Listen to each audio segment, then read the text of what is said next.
अकोला महानगरपालिकेतील शहर सुधार आघाडीच्या विकासाच्या दाव्यांवर काँग्रेसने जोरदार पलटवार केला आहे।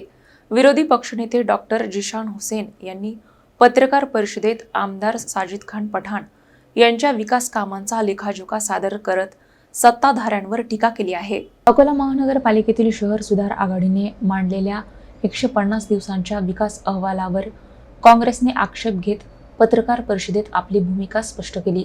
विरोधी पक्षनेते डॉक्टर जिशान हुसेन यांनी अकोला पश्चिमचे आमदार साजिद खान पठाण यांच्या विकास कामांचा उल्लेख करत राजराजेश्वर मंदिरासाठी 50 कोटींचा निधी, मोरणा नदी विकास, उर्दू घरासाठी निधी, विमानतळ विस्तार, रस्ते दुरुस्तीसाठी 735 कोटींची तरतूद आणि विविध विकास कामांचा दावा केला। याचबरोबर शहर सुधार आघाडीचे दावे वास्तवापासून दूर असल्याची टीका करत पहिल्याच पावसात शहरातील रस्ते, नाले आणि नागरी सुविधांचे नियोजन कोलमडल्याचा आरोपही त्यांनी केला। तसेच मालमत्ता कर वाढ, विरोधी पक्षाच्या सूचनांकडे दुर्लक्ष आणि महानगरपालिकेच्या निर्णयाविरोधात नागपूर खंडपीठात याचिका दाखल करण्याचा इशाराही त्यांनी दिला।